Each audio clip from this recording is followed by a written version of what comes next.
Bom dia, boa tarde ou boa noite para você que está ouvindo mais um episódio do MangueCast, o nosso podcast de filosofia, que é uma iniciativa dos alunos do programa de pós-graduação aqui da Universidade Federal de Pernambuco. Meu nome é Letícia, eu sou aluna da graduação aqui da UFPE e hoje eu estou com o Leuvan e o Sandro Sena para a gente conversar um pouco sobre fenomenologia e seus vários desdobramentos dentro da nossa vida. Oi, Léo, como é que tu tá? Oi, Letícia. Olá, Sandra. Boa tarde. Tudo bem? É um prazer imenso ter o professor Sandro aqui, né, fazer esse episódio, tanto para falar de um assunto muito importante na filosofia, mas também falar do evento, né, que a gente vai ter. Sandro, a gente tem uma tradição que o convidado ele se apresenta. Você... Eu sou egresso da casa, comecei minha graduação aqui em 1998, depois diretamente para o mestrado, também na UFPE, depois, enfim, fiz doutorado em outro lugar e retornei para minha casa, Cefiche, não exatamente a UFPE, ainda não, Cefiche é a minha casa, em 2010. E desde então tenho atuado aqui no nosso departamento como professor em um determinado, enfim, determinada orientação ou estilo de fazer filosofia, que é o fenomenológico, especialmente a fenomenologia na sua versão hermenêutica, que é a heideggeriana existencial, que é precisamente, enfim, parece o tema principal que os colegas escolheram para a gente refletir e desenvolver algumas temáticas a partir dessa visão da filosofia, que desde muito cedo despertou meu interesse através de um professor daquele do nosso departamento, que é uma referência para todos nós, o professor Jesus, gerações e gerações de estudiosos e estudiosas de fenomenologia, e a gente continua esse legado, que inclusive antecede o professor Jesus, e, portanto, eu sou um professor que está inserido numa longa tradição já de décadas de estudos de fenomenologia aqui nessa instituição. Muito legal, Sandro. E ao longo da sua trajetória, você deve ter se deparado com várias questões e vários jeitos de olhar a fenomenologia, né? Mas a gente queria começar do começo. O que que a fenomenologia singulariza? Certo. Bem, existe um debate, inclusive vivo até hoje, acerca do que é fenomenologia, né? Foi escrita uma introdução à fenomenologia, talvez a melhor introdução ao pensamento fenomenológico já escrita, que foi por um fenomenólogo, Merleau-Ponty, que antecedeu suas investigações num livro intitulado, um clássico, A Fenomenologia da Percepção. Ele escreveu uma introdução à fenomenologia ali, que é uma referência para todos nós, e lá ele se coloca a questão, na década de 60, acerca do que é, afinal, a fenomenologia, nas suas palavras, o que é que a singulariza. Afinal, essa é uma questão aberta e, grosso modo, se pode dizer que é uma filosofia, um estilo de pensamento, mas, em estrito senso, ela não é exatamente uma filosofia. Ela é um método de pesquisa filosófica. E por ser um método, ser uma espécie de antessala do pensamento filosófico, desde o qual filosofias podem se constituir a partir desse método, então a gente encontra variações enormes acerca da essência do pensamento filosófico fenomenológico. Isso depende de cada autor ou de cada autora que está inserida nessa tradição.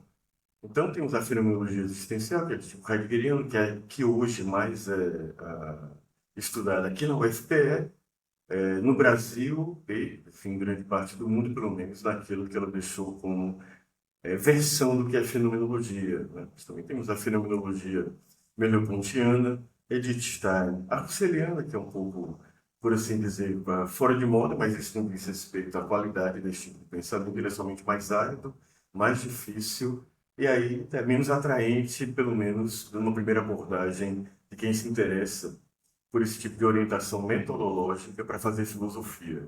Então, o que singulariza a filosofia fenomenológica é que ela não é exatamente uma filosofia. Enquanto método de pesquisa, ela pode ser aplicada a, vamos chamar de objetos, né, objetos temáticos ou setores temáticos, os mais diferentes possíveis. Dela pode se constituir uma cosmologia fenomenológica, pode se constituir uma psicologia fenomenológica, uma forte influência nas ciências também, uma filosofia da arte fenomenológica, uma teoria do conhecimento fenomenológica, uma antropologia filosófica fenomenológica.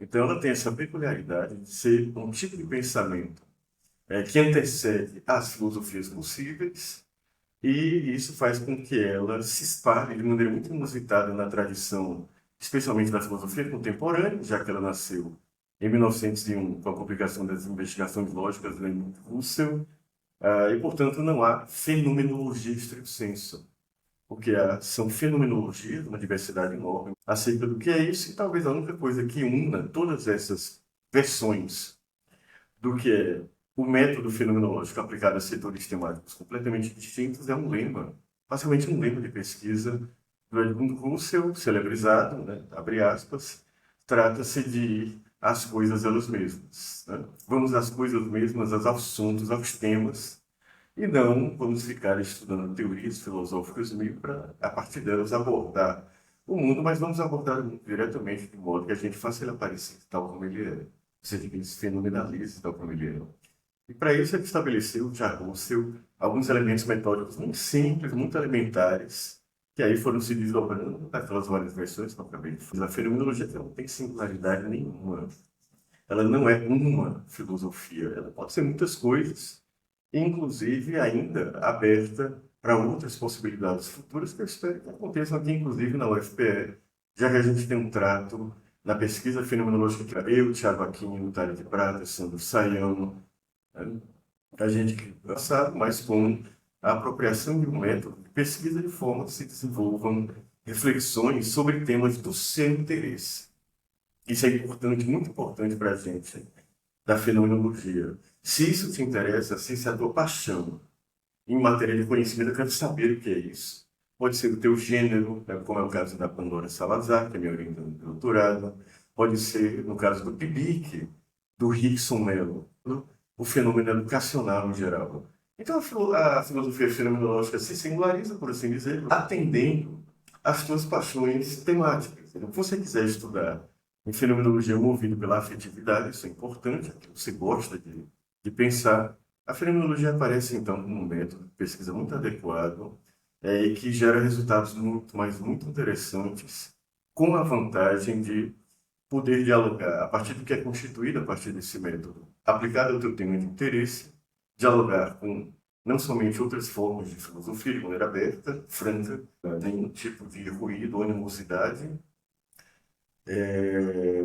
mas também com outras áreas científicas, como especialmente a psicologia hoje, tem se constituído como psicologia fenomenológica de maneira muito forte no Brasil e em Pernambuco, começado esse trabalho aqui na UFPE também. Tem algo muito legal que você já disse em aula e que me marcou muito sobre a fenomenologia especificamente, é que a gente não precisa tentar inventar a roda para fazer fenomenologia, né? A gente não precisa pegar o maior, grande tema do mundo, a gente pode ir numa coisa super simples e significá-la ou abstrair dela uma outra coisa, né? Essa minha fala tem dois sentidos, eu gostaria de complementar um pouco, ela tem dois sentidos, dois desdobramentos. Primeiro, fenomenologia enquanto método é, portanto, uma aplicação que exige um exercício e uma maturação durante os anos de estudo e de domínio desse método de pesquisa, que, como todo domínio metódico, vai se intensificando durante a sua carreira de estudos, durante o tempo. Essa minha fala tem, primeiro, antes de tudo, um sentido pedagógico de introdução ao método fenomenológico. A filosofia, os estudos acadêmicos de filosofia te dão um repertório enorme de grandes temas, temas clássicos, liberdade, Estado, direito, ser em geral, o que é o homem, esse tipo de pergunta que são as perguntas que fazem parte do repertório clássico. E, em geral, os alunos de filosofia são expostos a esses grandes temas e aí acabam meio que pensando que eles têm que escolher um deles para amar, para poder pesquisar. E a fenomenologia tem algo interessante que ela abre para pequenas questões, pequenos temas que fazem parte do nosso cotidiano, então tem um sentido pedagógico muito forte. Se você quiser depois, através da fenomenologia, com muita maturidade e experiência, desenvolver sua própria antropologia filosófico-fenomenológica e responder a pergunta quem é o homem de maneira original, esse tipo de questionamento, desenvolvimento através da fenomenologia é possível, mas ele exige maturidade e tempo. Então, moeda pequena começa com pequenos problemas e depois, se quiser, atende aí ao repertório das grandes questões através desse método de pesquisa. Porém, também, se você quiser, Você pode verticalizar a compreensão e aprofundar, transformando o que é ordinário no cotidiano num verdadeiro tesouro filosófico, onde a gente encontra ali alguns elementos que são importantes para a compreensão do ser humano, das nossas relações com os outros, que estão escondidos sob a capa do ordinário, da obviedade, e a gente voltaria pela fenomenologia àquela visão heraclítica, muito antiga, antiquíssima, de que o que é extraordinário está oculto, está velado no ordinário. Então, talvez a gente não precise recorrer aos estudos, aos grandes temas da filosofia, nossa carreira, do PIBIC ao pós-doc, sendo professor, professora, pesquisador e pesquisadora, tentando pensar o que é que significa ser um com o outro, a afetividade em geral, essas coisas pequenas que, no fundo, podem ser coisas grandes, mas que estão disfarçadas ali de banalidades, como, para olhar filosófico fenomenológico, não há absolutamente nada banal. Banal somos nós. Certo. Ô, Sandro, você falou de diversos nomes, né, que compõem esse quase panteão da fenomenologia, mas eu acredito que, de uma forma geral, dois nomes eles acabam se destacando, que é o Russell e o Heidegger. Eu queria saber qual a diferença, qual a continuidade entre esses dois autores e tentando, talvez, dar uma direção à pergunta, qual a importância de serem tempo nessa... Você falou muito bem, enfim. Existe essa é conhecida, uma frase do Russell. Uma vez ele foi perguntado por um aluno em Freiburg, Russell, o que é afinal a fenomenologia? E ele respondeu, fenomenologia somos eu e Heidegger. Como interpretar uma frase dessa, não é? A gente pode interpretar como uma frase jocosa, um professor bem-humorado. A fenomenologia, somos eu e Heidegger que fazemos fenomenologia com o final. E, claro, dando uma preço especial, num lugar especial, esse discípulo que foi o Heidegger. Né? Alguém muito especial na história da filosofia, sabemos disso. Mas também essa frase pode ser interpretada não como uma frase jocosa, bem-humorada, mas uma frase com uma profundidade filosófica que é compatível com a ideia que o próprio Russell tinha de fenomenologia. Então, se pode responder a questão o que é fenomenologia do ponto de vista russeliano, se pode começar a refletir acerca da essência da filosofia fenomenológica, do método fenomenológico, como sendo uma tarefa tua que tem que ser assumida por ti, sob tua responsabilidade do início ao fim, ainda que ela possa ser desenvolvida coletivamente como comunidade de pesquisadores, que era a proposta do Russell. Então, a fenomenologia é cada um de nós, no fundo. Merleau-Ponty repete um pouco isso na sua famosa introdução de Fenomenologia da Percepção. Fenomenologia somos eu, tu, portanto, somos eu e Heidegger, como disse o Russell. No entanto, o Russell inaugurou a fenomenologia, já falei, com a publicação das Investigações Lógicas, em 1901, com uma ideia muito forte de fundamentação das ciências, portanto, uma teoria do conhecimento. Esse era o núcleo do pensamento fenomenológico para Russell, formava a base, um esqueleto fundamental. Se deve responder antes de tudo a questão acerca do sentido da essência do conhecimento teórico. As ciências se estabelecessem com rigor e segurança a partir das contribuições da fenomenologia, e somente então os fenomenólogos poderiam começar a pensar em existência humana, cosmologias ou metafísicas de orientação fenomenológica, ética fenomenológica, até sociologia, como Alfred Schutz, por exemplo, participou do primeiro círculo de estudiosos lá, junto com o Russell, formulou também um sentido científico do pensar fenomenológico, tendo como base uma teoria do conhecimento. E, no entanto, essa visão ortodoxa russeliana do que é fenomenologia, enquanto a pergunta pelo fenômeno do conhecimento quanto tal, ele é um filósofo moderno, apesar de ter publicado sobre o primeiro de 1901, uma das obras de 1901, a primeira, Investigações Lógicas. Ninguém acompanhou esse projeto. Ninguém. Tanto que o Merleau-Ponty volta a ele novamente, ele diz, a história da fenomenologia é a história da sua heterodoxia. Todo mundo que veio depois do Russell, de alguma maneira, não adotou essa ideia de pensamento fenomenológico, tendo como coluna vertebral uma teoria fenomenológica do conhecimento, para que depois pudessem outras versões da fenomenologia serem construídas. Então surgiu Heidegger, fenomenologia somos eu e Heidegger, são do Russell, e apresentou uma versão da fenomenologia que ficou conhecida como fenomenologia hermenêutica e que propõe que o centro, o esqueleto da fenomenologia deve ser uma ontologia fundamental. E isso acontece com a publicação de Ser e Tempo em 1927. No entanto, nós pesquisadoras, sabemos que esse tratado de ontologia fenomenológica foi antecipado por 10 anos de preleções, nas quais a gente vê Ser e Tempo se formando lentamente.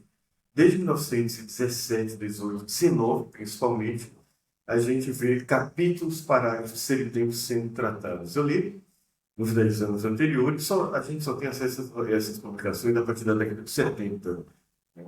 Apresentou como seminário, enfim, preleções, aliás, de cada um. Então, o Ser e Tempo aparece como uma variante forte da fenomenologia, agora não como uma teoria do conhecimento, mas como uma investigação acerca do que significa ser em geral. Parece uma questão mais abstrata, com um parentesco forte com a metafísica, que pergunta, enfim, tradicionalmente, pelo que significa ser. No entanto, Heidegger faz isso de maneira muito original, de maneira que, com o método fenomenológico, com os olhos fenomenológicos que ele herdou de Husserl, ele propõe um novo caminho para o que significa perguntar pelo ser, tornando a questão mais concreta. Tem justificativas lá que vocês devem retornar, quem tem interesse por isso, especialmente o parágrafo 7, de Ser e Tempo, que é onde a gente vê uma resposta heideggeriana à questão do que é fenomenologia, precisamente, e lá a gente vai encontrar, então, um novo projeto de uma ontologia fundamental, que responde pela questão do sentido do ser em geral, cujo primeiro passo é precisamente responder à questão: quem é o homem, afinal? Quem é essa entidade que nós mesmos somos? É uma fenomenologia hermenêutica que, como ontologia fundamental, coloca a questão pelo sentido do ser em geral, que estabelece em seu primeiro passo a pergunta por quem é o homem, e isso tem motivos específicos que devem ser vistos lá em Ser e Tempo.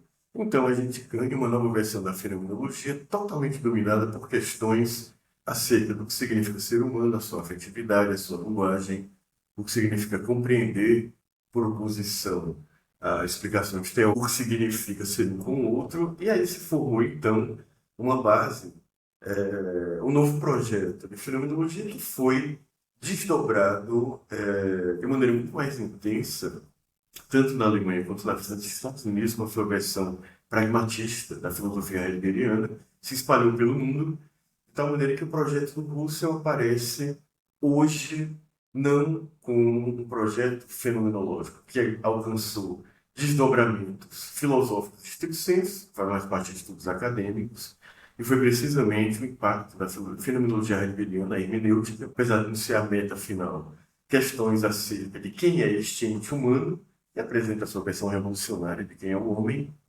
o ser humano em geral, homens e mulheres,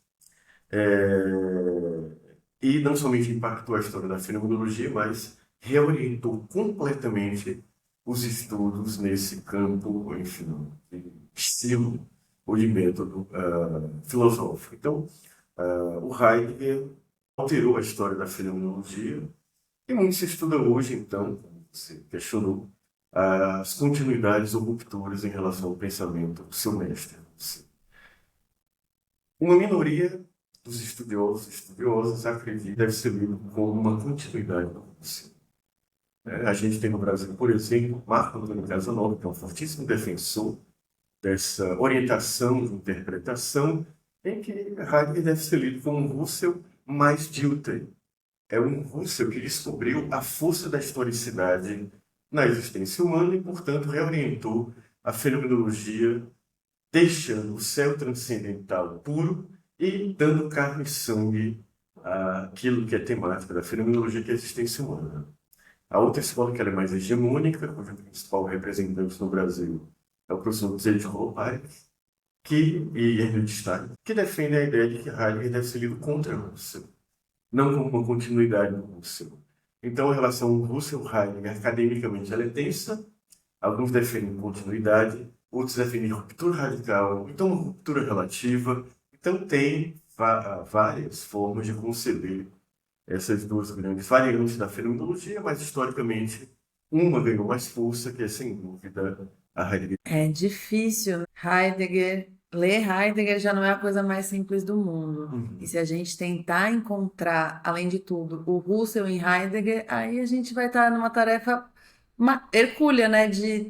Além de entender o livro, entender o que ele quis dizer através do que ele já tinha sido, Uhum. mas também é um pouco do que é tentar entender o que é o Seraí, né? Uhum. O que ele já foi, o que ele pode ser, o que ele poderia ter sido. Sim, você tem razão, e está colocando duas questões. Uma questão do tipo acadêmico-científico, pesquisa acadêmica, estrito senso, vejam, em geral, isso não só serve somente para Russell Heidegger, não serve somente para fenomenologia, mas serve para todo autor em filosofia que a gente faz estudos científico-acadêmicos. E um tipo de orientação que é o hegemônico, inclusive, na pesquisa na universidade, em filosofia na universidade, é tentar detectar as conexões de influência. Então, o que é que significa compreender bem Nietzsche? É compreender, entre muitas outras coisas, qual é o papel de Schopenhauer na filosofia nietzschiana, qual é o papel dos gregos na filosofia nietzschiana, e assim por diante. Qual é o papel da psicologia e da biologia da época em Nietzsche. Então, compreender Nietzsche, compreender Heidegger, Husserl, mas também Adorno, Horkheimer, todo autor tem um pouco essa ideia de reconstrução histórica das conexões de influência. Entender o autor é entender a história do pensamento que levou até ele. Tudo bem. Com isso, o que é que a gente, no fundo, faz? A gente atenua o caráter de originalidade, de ser ímpar de um determinado autor e o coloca dentro de uma tradição e é perfeitamente viável, dá ótimos resultados. Ver Husserl em Heidegger, ver Dilthey em Heidegger, ver Descartes, David Hume em Husserl, tudo isso é viável e produtivo. Mas há outra orientação também possível, que não é hegemônica, que é tentar ler o autor ressaltando aquilo que ele tem de único. Esse é um tipo de pesquisa possível também, que também dá ótimos resultados. Nesse tipo de pesquisa, a gente não vai tentar ver a influência do Husserl no Heidegger, nem a influência de Schopenhauer no Nietzsche. A gente vai tentar ver como, a partir do diálogo nietzschiano com Schopenhauer e o diálogo de Heidegger com Husserl, Heidegger ou Nietzsche aparece como só eles são. Então, eu tipo também possível. Eu sou mais simpático à segunda modalidade, sem apagar, claro, as conexões de influência, mas ressaltar aquilo que é único num pensador. Eu acredito que há mais possibilidades de pesquisa, mais possibilidades de pensamento, e nos incita também à singularidade na filosofia como algo sempre possível, desejado, e que nós, professores, incentivamos nos alunos muito fortemente. O nosso sonho, como professores e pesquisadores, é que os nossos alunos e alunas sejam filósofos e filósofas, né? Não somente reconstrutores ou hermeneutas das filosofias. Então, eu acredito que criar essa noção de que a gente pode abordar os filósofos como únicos abre possibilidades também, esperança de singularidades filosóficas. E falando sobre essa abertura às possibilidades, né, eu queria também que você contasse para a gente um pouco de quais são os diálogos possíveis do pensamento filosófico fenomenológico com os outros tipos de fazer filosofia, como eles se dão, onde eles aparecem, se eles já estão aí. Eu sou entusiasta, obviamente, da fenomenologia, senão eu estudaria isso. Eu sou afetivamente motivado por ela, eu gosto muito desse tipo de pensamento, claro, sempre reconhecendo a potência, enfim, as possibilidades das outras. E, no entanto, existe um certo conforto em estudar fenomenologia, isso eu defendo muito fortemente. Ela talvez seja, em virtude daquilo que eu falei no início do nosso diálogo, que a fenomenologia não ser exatamente uma filosofia instituída, mas um método de pensar filosófico. Como ela não é uma filosofia instituída no sentido forte, então habita nela um potencial dialógico com todas as outras formas de fazer filosofia. Ela tem uma essência democrática.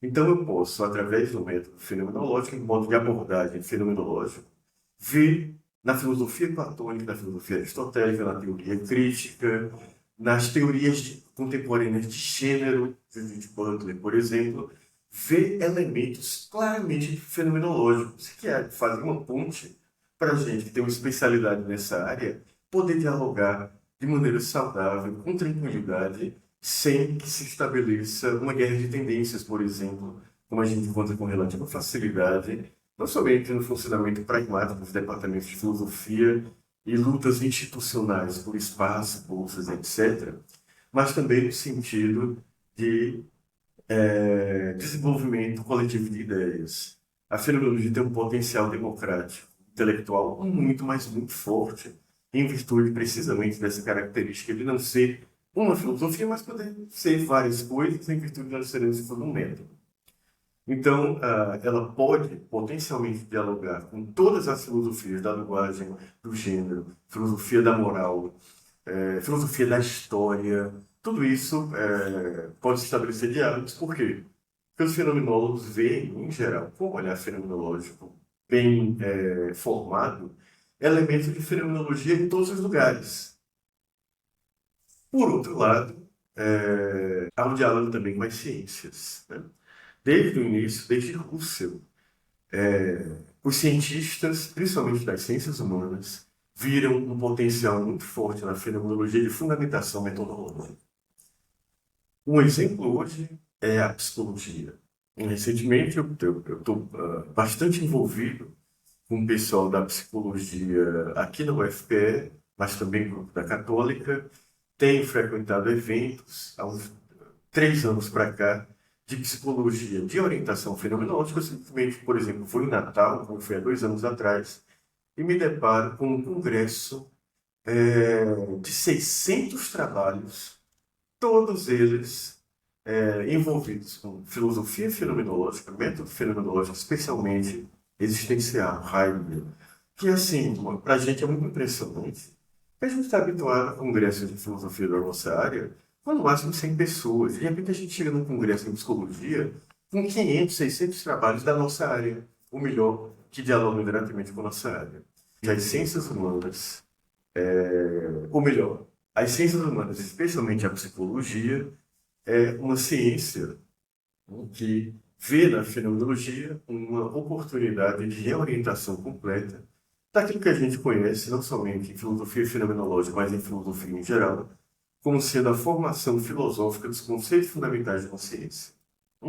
Uma coisa que é bastante comum, isso não é só a fenomenologia que sabe, né? Se você vê o Thomas Kuhn, por exemplo, ou qualquer outro pensador que se preocupe com o diálogo entre filosofia e ciências, além de filosofia e outras filosofias, é que existe uma tradição de fornecimento de conceitos fundamentais construídos filosoficamente para que as ciências operem. Isso é muito comum. Isso não é necessário que seja feito pelos filósofos. O cientista mesmo pode filosofar. Toda grande revolução científica nada mais é do que um processo filosofante de revisão dos conceitos ontológicos fundamentais que pertencem ao setor de objetos de uma determinada ciência.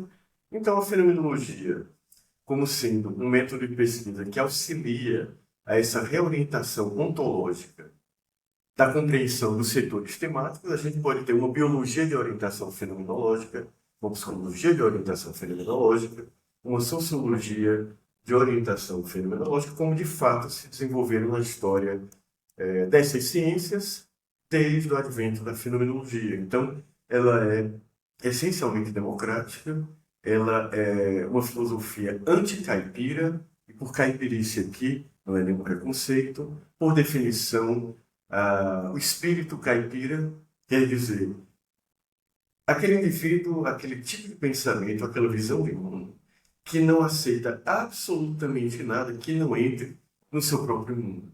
O estranho é, antes de tudo, algo que deve ser recusado. A filosofia fenomenológica, o método fenomenológico, por ter esse potencial de diálogo aberto, franco, com outras filosofias e com as ciências, é, a meu ver, claro, otimista da minha parte, a orientação filosófica mais cosmopolita que se possa conceber.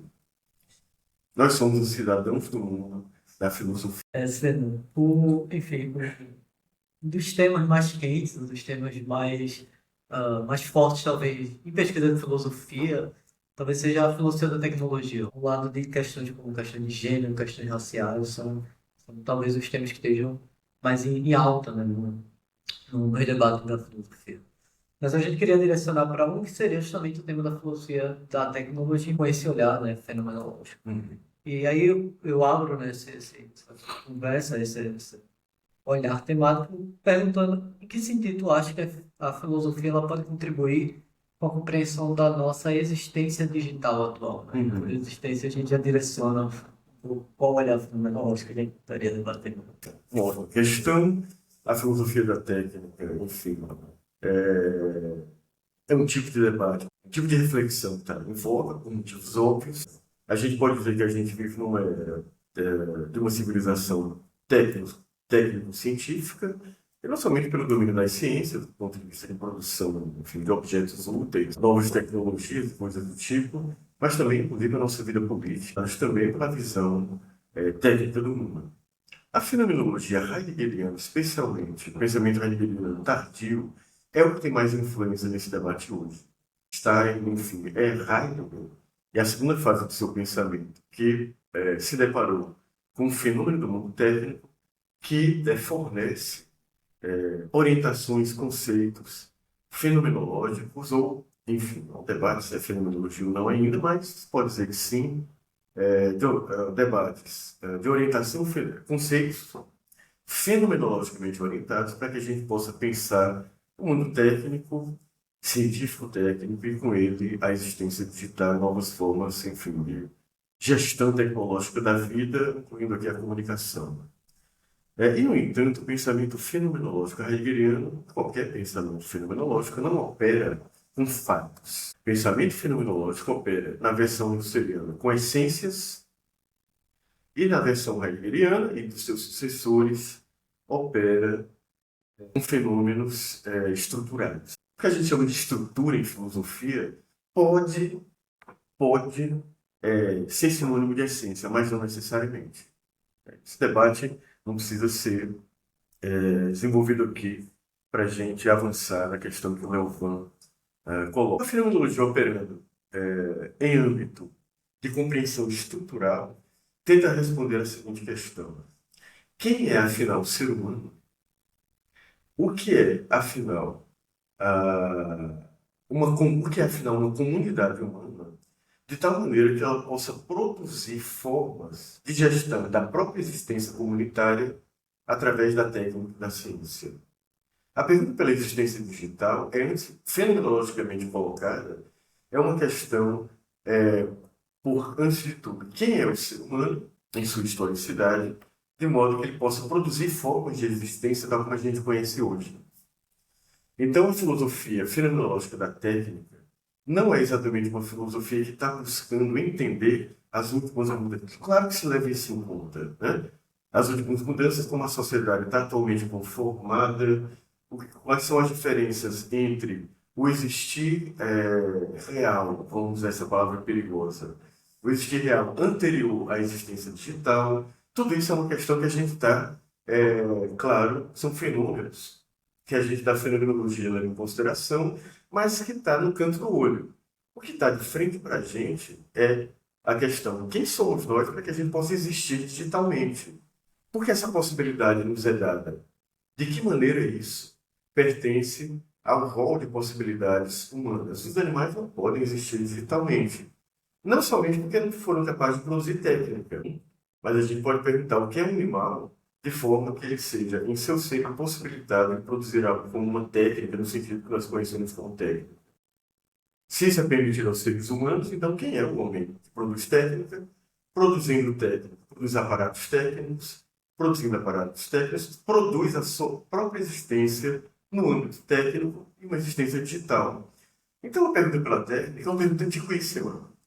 É uma pergunta por quem é o ser humano, afinal, a sua relação com a sua própria existência e as formas possíveis de, faticamente, que são ocidentais, históricas, desenvolver o seu existir. Acredito que a existência digital, em sua essência, ou seja, estrutura, difere da existência do camponês, que está completamente destituído de uma existência digital técnica. Do ponto de vista fenomenológico, não há diferença, porque a fenomenologia sempre está buscando, vamos usar a linguagem kantiana, a condição da possibilidade disso ou daquilo, e não exatamente uma análise factual do que acontece agora. Então, a gente pode, do ponto de vista, por exemplo, da filosofia heideggeriana da técnica, questionar do ponto de vista histórico, por exemplo, quando começou a se preparar na essência humana e na sua atitude perante o cosmos, isso que a gente hoje conhece como existência digital. A tese do Heidegger é que o que agora se dá começa com Heráclito de Éfeso e Parmênides. Vem se desenvolvendo historicamente em milênios uma determinada atitude do ser humano com relação à existência, cujo mundo científico-técnico é somente a última palavra, é um acabamento de uma história que se inicia lá no início grego. Então, se pode falar de uma fenomenologia da técnica, se deve falar de uma fenomenologia da essência da estrutura da técnica. E isso não se confunde com analisar aparatos tecnológicos nem existências digitais, mas perguntar como elas são possíveis. Gente, hoje é uma sexta-feira que a gente está gravando isso e eu e o Sandro a gente já conversou sobre esse tema do ser aí no mundo digital desde terça-feira, né? Desde o grupo de estudos. E aí a minha opinião sobre o tema vem cambaleando de um lado para o outro da linha, assim, muito fortemente. E aí quando você começou a falar, explicar a filosofia da técnica e você usou o termo de criação de objetos úteis, isso me fez pensar que talvez a gente não esteja existindo no mundo digital, talvez a gente só seja um objeto útil criado nesse âmbito. E aí eu queria saber como é que a fenomenologia pode me ajudar a pensar isso. Essa consideração interessante que você faz acerca de nós podermos ser compreendidos como objetos, ser uma espécie de objetificação, coisificação dos seres humanos, não seria uma característica a princípio da técnica, apesar de ser uma possibilidade do mundo técnico que a gente seja objetificado, no sentido que nós existimos de maneira puramente estatística, por exemplo, fornecendo dados para uma Big Tech que tem interesses financeiros dentro de um sistema capitalista, entraríamos em questões também socioeconômicas, enfim, de estrutura da sociedade, que extrapolam aquilo que a fenomenologia pode enquanto filosofia. O tema da objetificação, da coisificação do mundo, é um tema antigo que assombra quem estuda questão de gênero, por exemplo, né, que é ser objetificado, afinal. E, no entanto, do ponto de vista fenomenológico, pelo menos, a compreensão da existência digital não passa pelo tema da objetificação, apesar de poder ser desenvolvido nessa direção interessante, que você propõe até inédita, não conheço nada do tipo, né? Nos consideramos como objetos da técnica, né, manipulados por quem? Enfim, pela história, talvez, por uma entidade anônima, não sabemos, mas, antes de tudo, pertencer ao mundo técnico enquanto existência digital significa, ou desde a fenomenológica, cumprimento de uma tendência forte dos seres humanos, que podem pertencer a uma sociedade dita primitiva até a civilização mais avançada do ponto de vista tecnológico, que é a tendência do ser humano a se despessoalizar ou despersonalizar. Essa é uma profunda contradição que os fenomenólogos de tipo existencial veem na existência digital, antes de qualquer tipo de objetificação, é uma tendência à dessubjetivação, vamos chamar assim de início, mas propriamente uma dessingularização dessa entidade, que cada um é ela mesma, o meu si mesmo, o meu self. Sob a capa de uma... Eu quero apresentar uma visão pessimista e a partir de uma opinião pessoal, de uma alergia pessoal que eu tenho à existência digital, especialmente no que concerne a redes sociais. Eu não participo de nenhuma, mas a minha opinião, minha posição sobre isso é absolutamente irrelevante. Relevante a gente poder ver com um olhar fenomenológico essa tendência do ser humano a se dessingularizar, se despersonalizar, se tranquilizar acerca da tarefa de ser ele mesmo, que a existência digital entrega um ambiente humano perfeitamente adequado. A gente potencializa em nós um esquecimento fundamental que pertence à estrutura da existência humana, que é o esquecimento e um adiamento constante de ser quem você é. Sob a capa típica, apresentação de si como indivíduo único e singular.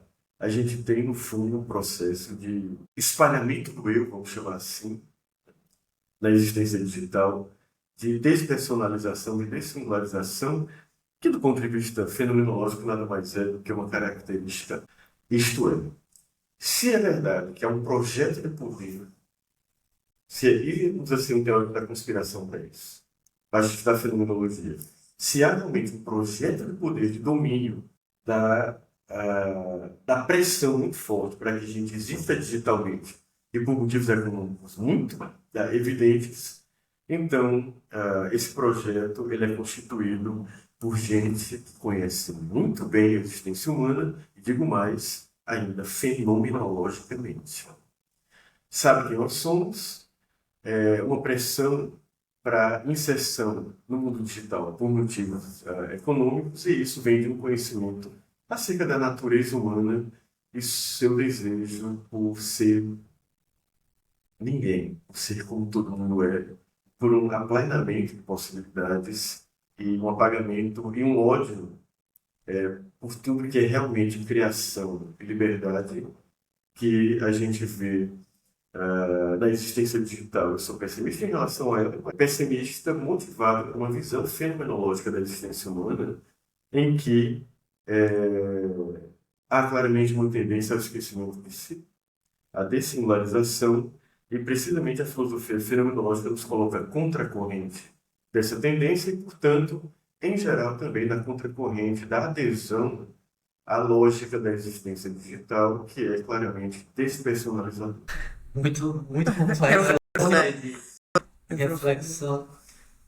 Mas eu queria pensar contigo, Lucena, como é que a gente pode reinterpretar um dos conceitos mais, talvez um dos principais conceitos lá de CLT, porque o conceito de cuidado, se faz memória Márcia, da tarefa cultural. Como é que tu vê essa reinterpretação diante dessas formas de existência ligadas ou penetradas pelo virtual? Bem, se eu estou certo na minha consideração anterior, do ponto de vista estrutural, a existência digital não muda absolutamente nada com relação à existência não digital. É o cumprimento de outras possibilidades, sem dúvida, mas que estão descritas naquilo que pertence ao conjunto de possibilidades humanas, do ente humano, cujo ser, como você disse, é Sorge, na expressão alemã lá, cuidado. Traduzido por cuidado, ou cura, a tradução da professora Márcia Cavalcante-Schubach, que é a primeira tradução de Ser e Tempo para o português, em geral, no ambiente brasileiro. Bom, antes de tudo, há uma confusão em relação a esse conceito e vale a pena, de maneira muito rápida, desfazer. Cuidado é um conceito ontológico estrutural. Se perguntassem de pronto e para obter uma resposta bruta, o que é cuidado, afinal, enquanto ser de ser humano? Cuidado é uma estrutura ontológica tríplice, que significa a unidade de três momentos ontológicos de ser, que é ser adiante de si, por já serem junto a entes intramundanos. Não tem absolutamente relação nenhuma com o uso que nós fazemos da palavra cuidado, tanto nas práticas terapêuticas da medicina ou da saúde corporal, ou então nas áreas de saúde mental. Eu tenho trabalhado com psicólogos e profissionais de enfermagem, e a primeira medida daqueles que se interessam pela fenomenologia existencial é delimitar um uso filosófico, fenomenológico dessa palavra. Cuidado é uma estrutura do ser humano que, no fundo, significa: eu sou um ente que, de alguma maneira, estou constantemente preocupado comigo próprio. Mas esse tipo de preocupação de cuidado é anterior a preocupações e cuidados do dia a dia, que nós podemos ter com nós próprios, os outros, ou até mesmo anterior àquilo que o Michel Foucault captou como cuidado de si. É anterior a isso. Inclusive, é a condição de possibilidade desses cuidados ocasionais que a gente tem consigo mesmo ou com os outros. Ou com os animais, ou com a natureza, enfim, esse tipo de preocupação. Cuidado significa ser um ente que, de alguma maneira, se importa. Existir significa importar-se com o seu próprio ser. Um utensílio, por exemplo, como esse microfone aqui, com um aparato técnico permitindo essa atividade, ele tem um determinado ser de estrutura ontológica, mas que não pertence ao seu ser, está preocupado com o ser, o ente que ele é. Aliás, o microfone é constituído de tal maneira que ele não está nem preocupado nem despreocupado consigo. Ele ganha cuidado nem descuidado de si. Os animais também. Os animais são constituídos de tal maneira que o seu ser, enquanto viver, não é nenhuma preocupação nem uma despreocupação. Os seres humanos são constituídos de tal maneira que pertence ao nosso ser nos importarmos com o nosso ser. Uma das maneiras da gente se importar com o nosso ser, da nossa existência, é, por exemplo, se descuidar totalmente de si, para você ver. É alguém que se abandonou, né? Um fenômeno relativamente como alguém que se abandona. Assim, deixa a vida me levar, a vida leva eu. Isso é um modo, por exemplo, do cuidado. É um modo da existência, de alguma maneira, ser um problema para você e você simplesmente entregar a existência ao talante, enfim, da vida que você deixa levar, ou então as opiniões dos outros, ou então assumir a existência e ser você próprio. Então, o conceito de cuidado opera aí, e ele é tão fundante das existências não digitais quanto das existências digitais mais uma vez. Então, eu reafirmo mais uma vez que o problema da existência digital, do ponto de vista estrutural, não difere nada das outras formas de existência que podem ser compreendidas em seu ser quanto cuidado, tanto quanto na existência digital. Sim. O olhar fenomenológico ontológico é neutro em relação a isso. Eu acho que, infelizmente, a gente vai ter que se encaminhar para o final, porque a gente já está batendo quase 1 hora de gravação. Mas antes disso, eu queria que você falasse um pouco para a gente sobre os rumos da fenomenologia no Brasil hoje e já contasse para a gente também um pouco do evento de fenomenologia que vai acontecer aqui na Federal. Bem, a fenomenologia no Brasil hoje é uma área de estudos que ainda não tem a força, né, dos departamentos que tinha antes, e, no entanto, continua forte, e ela é também forte aqui na Universidade Federal de Pernambuco. Ela está muito bem distribuída no Brasil, temos figuras importantes, por exemplo, no Rio de Janeiro, o Edgar Lira, o Marco Antônio Casanova, Tito Palmeira, enfim, vários professores, pesquisadores, pensadores de orientação fenomenológica. Temos na região sul, na região nordeste, na região sudeste. Então, do ponto de vista acadêmico, a fenomenologia sobrevive apesar dos ataques, enfim, das novas filosofias. Ataque, e aqui não no sentido de ataque letal, né? De política acadêmica, coisas do tipo. Mas por ser uma filosofia que, de alguma maneira, está um pouco fora de moda, as filosóficas. Por exemplo, quando eu entrei aqui no nosso departamento, a moda filosófica era a teoria do agir comunicativo. Era, meu Deus, todo mundo estudava isso. Literalmente todo mundo estudava isso.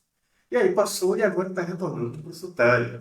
Então tem essas ondas, né, que são muito comuns. Uma sociologia seria ótimo de ler, eu adoraria ler um livro sobre isso. Né? Como é que se dão essas ondas, essas modas de filosofia às quais todos nós estamos sujeitos em todo caso? Né? Então, a fenomenologia ela continua forte no Brasil inteiro, bem distribuída. O diálogo com a psicologia é mais intenso do que nunca. Isso dá não somente uma sobrevida, mas potencializa o interesse que os alunos de filosofia têm em seguir carreira acadêmica nessa área, porque eles agora podem exercer sua atividade profissional também nos cursos de psicologia, que aumenta muito a área de atuação. Então, há eventos no Brasil, não somente aqui em Recife, mas eventos no Brasil nessa área. Há vários GTs na ANPOF, na Associação Nacional de Pós-Graduação de Filosofia, que a cada 2 anos organiza um encontro nacional, e a gente tem lá o GT Heidegger, o GT Russell, o GT Fenomenologia Francesa, GT Edith Stein, GT Levinas. Então, continua atuante do ponto de vista disso. E aqui no Nordeste a gente tem um evento de referência, que é o Encontro de Filosofia Fenomenológica do Recife. Em 2025 nós teremos a terceira edição. Nesse ano, a gente conseguiu nacionalizar completamente esse evento, fazendo um convite que foi atendido muito prontamente, com muita simpatia, pelos coordenadores dos GTs Levinas, GT Heidegger e GT Edith Stein, no Círculo de Göttingen, que é basicamente quase a totalidade dos GTs de Fenomenologia da Associação Nacional de Pós-Graduação em Filosofia, de forma que o nosso EFRE, terceiro EFRE, abrigasse os encontros anuais desses GTs em anos que não tem POF, já que então vai ser um evento mais interessante esse ano, do ponto de vista da sua nacionalização de intercâmbio entre pesquisadores. Será mais interessante do ponto de vista da pluralidade de fenomenologias que quem participar verá na montagem das mesas. Né? Teremos mesas de GT Levinas, GT Heidegger, GT Stein, além de vários trabalhos sobre Russell, e também um evento maior do ponto de vista de inscrições, já que gerou um interesse maior por ele abrigar o encontro anual dos GTs que aceitaram muito gentilmente o nosso convite. O evento vai acontecer de 30 de junho a 4 de julho de 2025 e as inscrições inicialmente para a submissão de trabalhos estavam abertas até o dia 31 de junho e a gente estendeu a pedidos mais alguns dias de maio, né, 31 de maio, e a gente estendeu então a pedidos até dia 8 de junho, as inscrições até domingo agora, e a gente vai continuar recebendo. Então, estamos recebendo trabalhos de todo o Brasil e teremos um evento belíssimo aqui que coloca a UFPE no cenário nacional, enfim, na área de fenomenologia, sem que isso signifique a busca por algo como liderança. Nosso grupo aqui, que sustenta esse evento, que é o NUPEF, o Núcleo de Pesquisa e Estudo em Fenomenologia, claro, tem a intenção de congregar, antes de tudo, pesquisadores do Nordeste, mas com intercâmbio com pesquisadores de outros estados do Brasil, mas também de outros países, em breve. Mas em nenhum momento a gente tem um projeto ou a intenção de liderar absolutamente nada, mas de pelo menos aglomerar, aglutinar aqui em Recife, para interesse de todos nós, pesquisadores e pesquisadoras de fenomenologia de todos os níveis, de forma que a gente possa dar continuidade a essa belíssima tradição de pensamento, que tem esse potencial dialógico muito forte e que merece continuar enfim, na universidade, na nossa universidade, mas também nas outras, e precisamente em virtude de ser uma filosofia profundamente democrática. E o EF pretende contribuir para aprofundar cada vez mais esse caráter democrático da filosofia, que, na minha avaliação, pelo menos, tem cada vez se tornado algo mais distante nas relações interhumanas, em geral, no interior da universidade. Quase realmente batendo uma hora já. Agradecer a Letícia, né, pela... Não, eu quero também agradecer a oportunidade de estar aqui enquanto aluna da graduação, né? Não sou da pós, então é muito legal estar aqui. Fenomenologia é um assunto que eu gosto muito. E muito obrigada, professora. É sempre bom te ouvir. Eu que agradeço a oportunidade de falar do meu aluno filosófico, a fenomenologia, fico muito satisfeito. E um projeto belíssimo. Vocês têm que assistir algumas do professor Hélio, enfim, outras edições, é tudo muito interessante. E eis aí uma maneira de existência digital que vale a pena ser existir. Obrigada, gente. Sigam o MangueCast aqui no Spotify, agora também no YouTube e no Instagram.